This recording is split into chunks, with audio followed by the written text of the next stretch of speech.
வணக்கம், welcome to Chitra Murali's kitchen. இன்னைக்கு என்ன பார்க்க போறோம்னா, தக்காளி லெமன் போட்ட ஒரு ரசம் பண்ண போறோம்.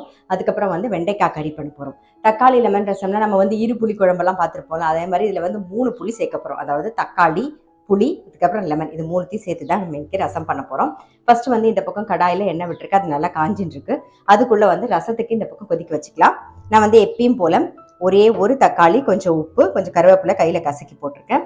இதுலேயே கொஞ்சமாக ஒரு சின்ன நெல்லிக்காய் சைஸில் புளி தண்ணி சேர்த்துக்கிறேன்.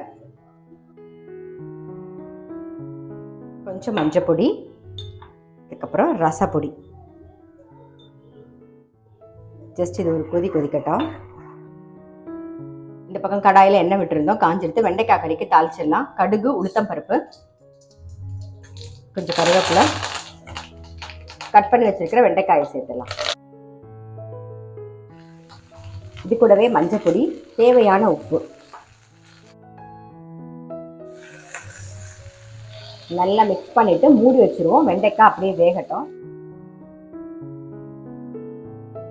ரசத்துக்கு கொஞ்சமா இஞ்சி, அதுக்கப்புறம் ஒரே ஒரு பச்சை மிளகாய்.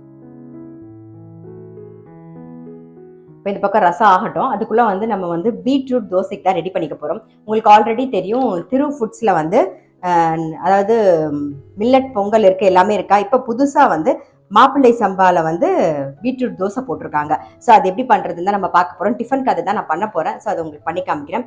ஆல்ரெடி உங்களுக்கு தெரியும், இதில் மில்லட் நான் சொன்ன மாதிரி பொங்கல் இருக்குது. அதுக்கப்புறம் நாட்டு கம்புல முருங்கைக்கீரை தோசை, இதுவும் ரொம்பவே நல்லாயிருக்கும்.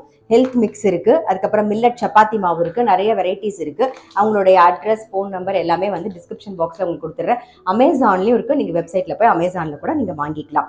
ஸோ ஃபஸ்ட் இதில் நீங்கள் பார்த்தீங்கன்னா என்னென்ன இருக்குன்னு பார்த்துக்கோங்க. மாப்பிள்ளை சம்பா பீட்ரூட் தோசை.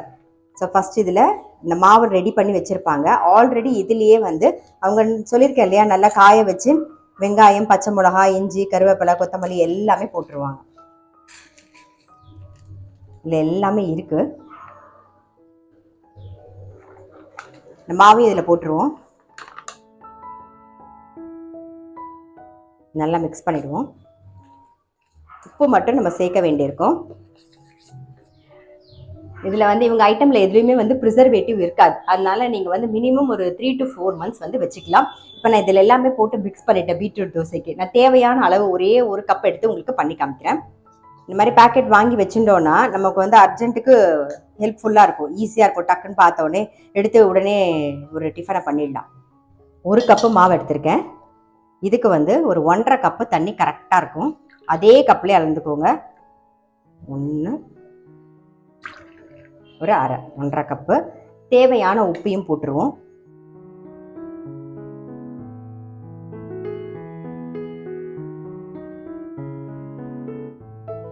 பாருங்க, நல்லா மிக்ஸ் பண்ணியாச்சு. அப்படியே மூடி வச்சிருவோம்.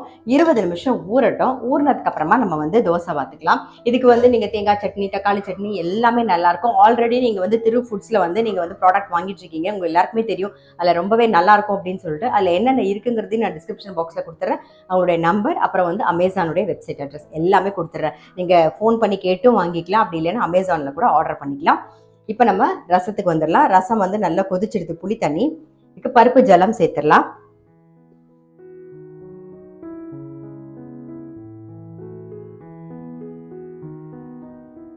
கொஞ்சமாக வெல்லம் சேர்த்துக்கலாம். கொத்தமல்லி. இந்த பக்கம் வெண்டைக்காய் நல்லா வெந்திருக்கும். இதுக்கு காரத்துக்கு வரமிளகா பொடி,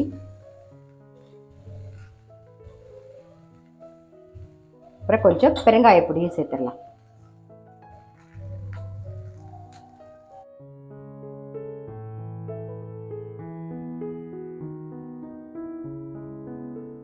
அரிசி மாவு சேர்த்துடலாம். நல்லா மிக்ஸ் பண்ணிவிட்டு அப்படியே பரத்தி விட்டுருவோம். நல்லா ரோஸ்ட் ஆகட்டும். ரசம் நல்லா நுரைச்சி வந்துடுது. ஆஃப் பண்ணிடலாம். இந்த பக்கம் இழுப்ப கரண்டியில் கொஞ்சமாக நெய் விட்டுக்கலாம்.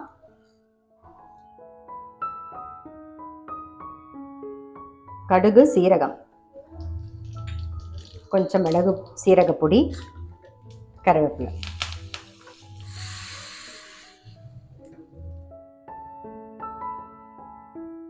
கொஞ்சமாக கடா பெருங்காயம் சேர்த்துக்கலாம். அப்புறம் கொத்தமல்லி. அவ்வளோதான், நம்மளுடைய ரசம் வந்து ரெடி. இதில் வந்து லெமன் ஜூஸ் புழியணும், கொஞ்சம் ஓரமாக வச்சுருவோம். ஆறுனதுக்கப்புறமா லாஸ்ட்டாக வந்து ஒரு அரை மூடி லெமன் ஜூஸ் புழிஞ்சிக்கலாம். இப்போ பீட்ரூட் தோசை தான் வாக்க போகிறோம். நம்ம வந்து மாவெல்லாம் கலந்து ஒரு 20 நிமிஷம் ஊற வச்சுருந்தோமா, 20 நிமிஷம் ஆயிடுச்சு. எப்படி பார்க்குறதுங்கிறத பார்த்துடலாம்.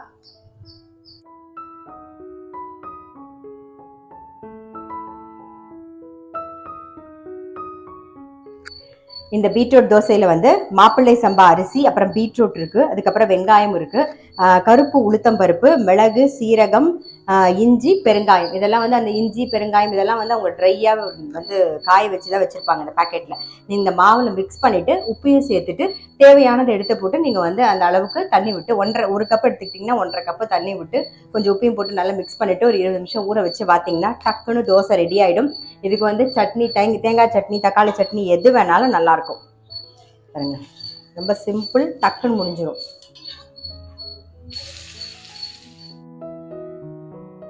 பாருங்க, நல்லா வெந்திருக்கும். எடுத்துடலாம். இதே மாதிரி எல்லா தோசையும் நம்ம பார்த்துக்கலாம்.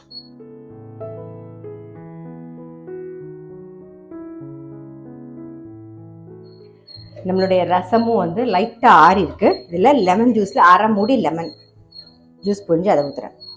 அவ்வளோதான், நம்மளுடைய ரசம் ரெடி. ரசம் வந்து இந்த மாதிரி ட்ரை பண்ணி பார்க்கல அப்படின்னா டெஃபினட்டாக ட்ரை பண்ணி பாருங்கள். ரொம்ப ரொம்ப டேஸ்ட்டாக இருக்கும். நான் எப்பயுமே சொல்கிற மாதிரி நல்ல சுட சாதத்தில் நெய்யை விட்டு பிசைஞ்சு சாப்பிட்டிங்கன்னா அவ்வளோ நல்லாயிருக்கும். எப்பயும் போல் நமக்கு வெண்டைக்காய் காரக்கறி ரெடி, டொமேட்டோ லெமன் ரசம் ரெடி. அதுக்கப்புறம் மத்தியானத்துக்கு நான் வந்து பீட்ரூட் தோசை, அதாவது மாப்பிள்ளை சம்பா அரிசி பீட்ரூட் தோசை தான் நான் பண்ண போகிறேன். ஸோ இந்த பீட்ரூட் தோசையில் என்னென்ன இருக்குன்னு சொல்லிட்டு, அதே மாதிரி திரு ஃபுட்ஸில் நீங்கள் நிறைய ப்ராடக்ட் வாங்கியிருக்கீங்க, உங்களுக்கே தெரியும். அவங்களோட அட்ரஸ், ஃபோன் நம்பர் எல்லாமே வந்து நான் டிஸ்கிரிப்ஷன் பாக்ஸில் உங்களுக்கு கொடுத்துட்றேன். கண்டிப்பாக வந்து இந்த பீட்ரூட் தோசையும் ட்ரை பண்ணி பாருங்கள், இந்த டொமேட்டோ லெமன் ரசமும் ட்ரை பண்ணி பாருங்கள். நான் அடுத்த வீடியோவில் சந்திக்கிறேன்.